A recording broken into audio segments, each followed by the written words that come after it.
हुल्लडबाज सरकार एका पोरं आहेत. त्याला आम्ही सांगितलेलं 4 महिने झालं, त्याने ऐकायला पाहिजे होतं. त्यामुळं मीडियाच्या बांधवांनी त्याला बोललं पाहिजे, गोरगरीब शेतकऱ्याच्या पोराला बोललं नाही पाहिजे. हे जरा समजून घ्या. आज आम्ही तुमच्या दारात येत, तुम्ही जर काही शब्दप्रयोग करताल तर मग काही मीडियाबद्दल आम्हाला पण विचार करावा लागणार आहे. नाविलाज आहे आमचासुद्धा. मग तुमचा नाविलाज असेल तर मग आमचाही नाविलाज आहे. कारण राज्यातले आम्हीसुद्धा 7 कोटी लोक तुमचं चॅनल बघतो आणि काही नाही करून तुम्ही सरकारचं ऐकून जर आमच्यावर काही खोट्या नाट्या आरोप पसरवणार असले, आम्हालाही त्याच्यावरती काही चॅनलबद्दल विचार करावा लागणार आहे. मग आणि आम्ही जर एकदा पक्का विचार केला तर मग मराठीही आणि आमच्या ऐकण्यातले बाकीचे बांधव असे मिळून असंही 8-9 कोटी लोकांनी आम्ही जर ठरवलं तर आम्हीसुद्धा काही चॅनलबद्दल निर्णय घेऊ शकतो. हे पण खोटं नाही आहे. कारण तुमचा 2-4 दिवसापासून काही चॅनलचं आम्ही बघतो. जाणून बुजून तुम्ही काही ना काहीतरी कांगडं घोंगडं आमच्याकडे आणताय. आम्ही एवढे येडे नाही आहेत. तुम्हाला सरकार लागत असेल, पक्ष लागत असेल, त्याच्यामुळं तुम्ही खोटे नाटे आरोप करून काहीतरी रंगायचा प्रयत्न करता. रंगू नका. तुम्ही रंगायला जाता आणि सरकारच्या नेत्याचं ऐकून इकडं जर मराठ्यांनी आणि मराठ्याच्या महाराष्ट्रातल्या 9 ते 10 कोटी मित्रांनी जर ठरवलं तर मित्राच्या नादात सगळा देवारा होऊ शकतो. कारण आपण एकदा बोललो ते करीत असतो. त्याचाही तुम्ही बारीक विचार करावा. 3 दिवस झालं तुमचं पण आम्ही काही जणांचं ऐकलं. आता आम्हालाही संशय यायला लागला तुमच्याबद्दल सुद्धा, काही चॅनलबद्दल. त्या चॅनलवाल्यांनी पुढच्या काळात विचार करावा की हुल्लडबाज पोरं नाही तर मुख्यमंत्री आहे. तुम्ही काही कांगडे घोंगडे ऐकणार आणि आम्ही तुमच्याकडे आलो म्हणून तुम्ही ऐकणार, आम्ही ऐकून घेणार असे आम्ही पण नाही आहेत. काही चॅनलने नाही बातम्या दाखवल्या तरी आम्हाला काही हरकत नाही, त्याची काही अडचण नाही. आम्ही आमचे सोशल मीडिया सुरू करू. पण तुमचे कसलेही आरोप सरकारचे ऐकून तुम्ही जर आमच्यावर करणार असलात तर आम्ही ऐकून घ्यायला तयार नाही.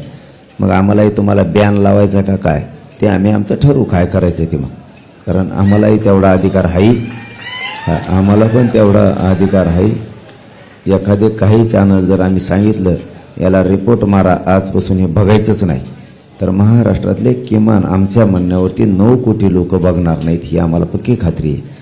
त्यामुळं सरकारचं ऐकून तुमचाही देवारा करून घेऊ नका. कारण 1 दिवस ऐकलं, 2 दिवस ऐकलं, 3ऱ्या दिवशी पण तुमचं तेच सुरू आहे पुन्हा. याचा अर्थ काही चॅनल जाणून बुजून देवेंद्र फडणवीसचं ऐकून आमच्यावरती त्रागा व्यक्त करायला लागलेत. तुम्ही काय खोटं दाखवणार आहेत? आमचं हाय ते आहे काय दाखवणार आहेत तुम्ही? पण त्याच्यात तेव्हा संशय येतो. कारण काही असतात, वेळ आली तर नाव पण घेईन मी, वेळ आली तर नाव पण घेईन मराठीविषयी तुम्ही कसं चालता म्हणून. पण आता इथून पुढं तरी आमच्या चॅनलवाल्याला हात जोडून विनंती आहे, हुल्लडबाज आंदोलक नाही आहेत, हुल्लडबाज सरकार आहे. त्याला 4 महिन्यापूर्वी आम्ही सांगितलं होतं आरक्षण दे, आम्हाला मुंबईला यायचं नाही. हे प्रश्न तुम्ही मुख्यमंत्र्याला विचारा. आमचं कशाला दाखविता? आम्हाला झोपायला जागा नाही, बसायला जागा नाही, खायला जागा नाही, हाय ते दुकानं बंद केली, आमची मागची लाईट बंद केली, ते दाखवलं का तुम्ही? दाखवलं का रे? पोरांचे काय हाल चाललेत, काय नाही चाललेत, गाड्या आडवीत आहेत, जेवणाच्या गाड्या आडवीत आहेत. उठलं सुटलं की आंदोलकाने असं केलं, आंदोलकाने तसं केलं. काय अडचण नाही, तुम्हाला दाखवायचं दाखवा, नाही दाखवलं तर आमची सोशल मीडिया आम्ही चालू, आम्ही जातवान लढणार आहेत.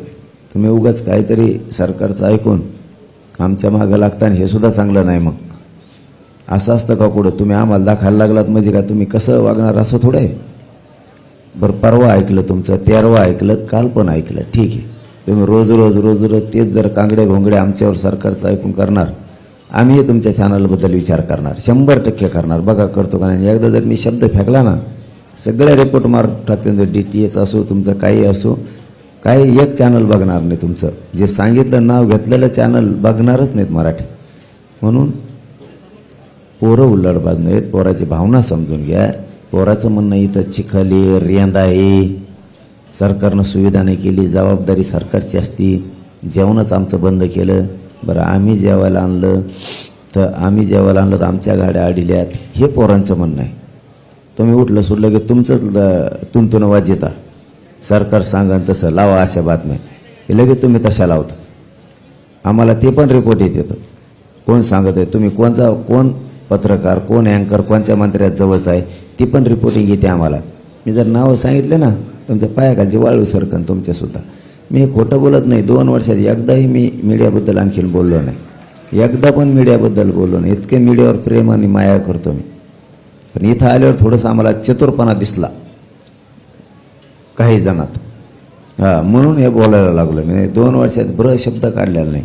देवासारखे आहेत चॅनलवाले आणि पत्रकार, देवासारखे. पण इथं आल्यावर काही जण साबरेपणा ते दिसला आम्हाला, लक्षात आलं साबऱ्यापणा आमचा. ठीक आहे, आम्हाला नीट करायचं. तुमच्या एकट्यामुळं तुमच्या संपादकाला अडचण येणार आणि तुमच्या चॅनलला अडचण येणार, हे पण ध्यानात ठेवा तुम्ही. माझं म्हणणं पुन्हा एकदा समजून घ्या, तुमच्या एका पत्रकारामुळं तुमच्या संपादकाला आणि चॅनलला अडचण नाही आली पाहिजे या मताचा मी आहे. आणखीन मी नाव घेतलं नाही, मला घ्यावं लागेल नाविलाजे. मग नंतर माझं पोरांना हात जोडून विनंती, पोराव होत असतं, कमी जास्त झालं तर होऊ द्या. पोलीस बांधवाला सहकार्य करा, मुंबईतल्या सामान्य लोकांना सहकार्य करा.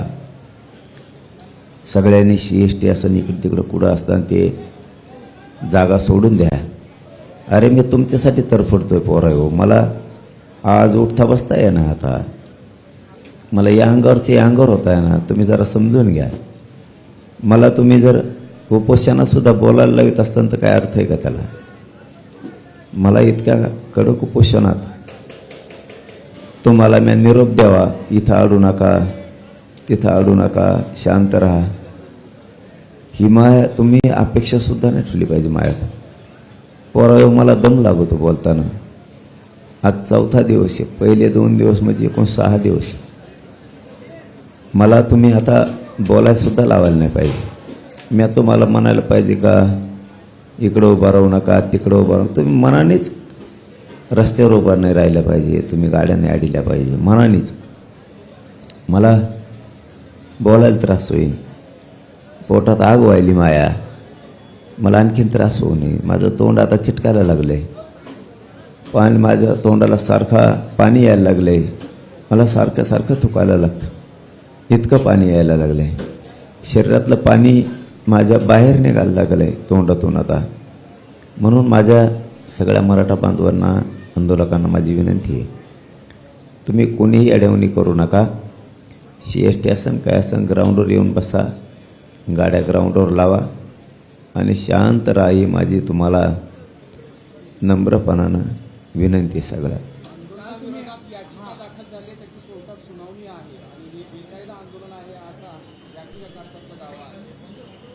कायदा सोडून कुठंही आम्ही काही केलेलं नाही. 4-5 हजार लोक म्हणतात, 2-1 हजार लोक घेऊन इथे येत आम्ही. मग हे जर बेकायदा आहे तर याचिकाकर्त्याला कळत नाही का? निवेदन दिलेलं आम्ही 4 महिने झालं सरकारला, मग त्याला तो दखल घेत नाही निवेदनाची. मग सरकारला बेकायदा का म्हणत नाही तो याचिकाकर्ता? सरकार बेकायदा आहे म्हणून. मुख्यमंत्र्याला फोन करून सांगितलं मुंबईला आम्हाला यायचं नाही 4 महिन्यापूर्वी. याचिकाकर्ता का म्हणत नाही? बोगस सरकार आहे, बोगस मुख्यमंत्री आहे. 4 महिने झालं सांगितलेलं फोन करून, तरी पण यांनी मुद्दाम शांतता अशांतता मुंबईची राज्याची बिघडली का म्हणत नाही? आम्ही सगळ्या संध्या सगळा वेळ 2 वर्षे सरकारला दिला आहे. त्यामुळं मी देवेंद्र फडणवीसने मला इथं गोळ्या जरी घातल्या तरी मी उठत नसतो. पुऱ्या मागण्याची अंमलबजावणी झाल्याशिवाय मी मुंबई सोडत नाही. आणि मुख्यमंत्री साहेब, आणखीनही तुम्हाला सांगतो, जर तुम्ही ऐकत असाल तर, नसल ऐकत तसे तरफडा, पण जर तुम्ही ऐकत असाल, आणखीन तुमच्या हातातली वेळ गेलेली नाही. महाराष्ट्र मुंबईकडे निघणार आहे हे लक्षात ठेवा. पण त्याला काही आणखीन दिवस बाकी आहेत. त्याच्या आत मागण्याची अंमलबजावणी करा. ते जर आले मग मात्र मुंबईत कुठंच उभा राहायला नाही जागा राहणार. कुठंच म्हणतो मी उभा राहायला, गाड्या लावायचं तर सोडून द्या, उभा राहायला जागा राहणार नाही. कारण ती येणाऱ्याची संख्या किमान 5.5 कोटीपेक्षा जास्त असणार आहे. म्हणून माझी विनंती आहे, आणखीन तुमच्या हातातली वेळ गेली नाही. तुम्ही असंच गाफील राहिलात, याच्या मागं कोणी नाही. आता आमचं काही होत नाही, आम्ही याला आरक्षण देत नाही. आमची सत्ता आली, जेव्हा मराठी इकडं आले तेव्हा तुम्ही पळायला लागले. प्रत्येक वेळेस तुमचं गणित, तुम्ही बांधलेला अंदाज चुकतोय. त्याच्यामुळे तुम्ही एक गोष्ट लक्षात ठेवा, तुम्ही माझ्याबद्दल आयुष्यात विचार करू नका. मी विचित्र रसायने, मी विचित्र आहे. माझा समाज मला आयुष्यात सोडू शकत नाही. पक्षाला लाथ